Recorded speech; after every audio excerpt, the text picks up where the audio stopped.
आने पर देव स्वरूपिणी देवकी ने वसुदेव के संयोग से विधिवत गर्भ धारण किया। कंस ने देवकी को आकाशवाणी सुन करके जेल में बंद कर दिया था।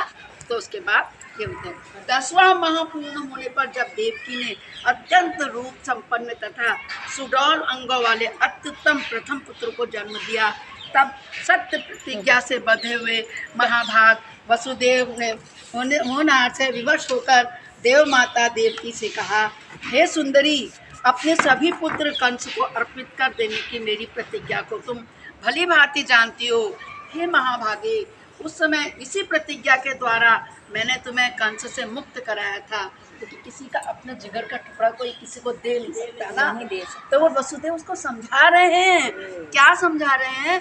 कि मैंने प्रतिज्ञा की थी कंस से, तुम्हारे भाई से, कि जो भी तुम्हारे गर्भ से पुत्र होंगे मैं उनको देते रहूँगा। तो अब देने का समय आ गया है। तो अतः हे सुंदर केशव वाली, मैं यह पुत्र तुम्हारे चचेरे भाई कंस को अर्पित कर दे रहा हूँ। जैसे कि आपको बताया कि देवकी कंस की बहन थी, मगर वो उसकी चचेरी बहन थी। ठीक है। जब दुष्ट कंस अथवा प्रारब्ध विनाश के लिए उद्यत हुई है तो तुम कर ही क्या सकोगी?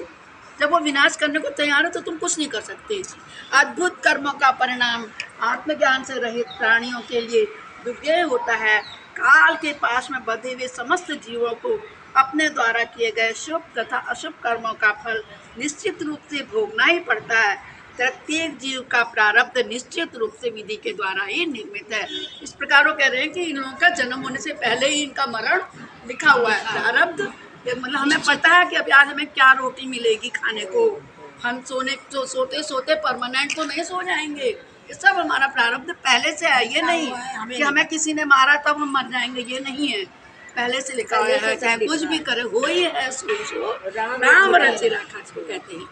तो देवकी क्या बोलती है, हे स्वामिन, मनुष्यों को अपने पूर्व जन्म में किए गए कर्मों का फल अवश्य भोगना पड़ता है, किंतु क्या तीर्थाटन मतलब तीर्थ जाना, तत्पश्चात एवं दान आदि से वह कर्मफल नष्ट नहीं हो सकता है।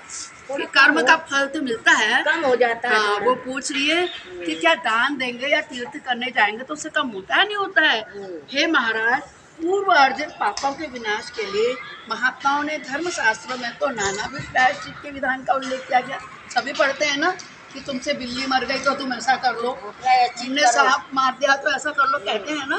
तो वो देख के पूछ रही है कि क्या इसका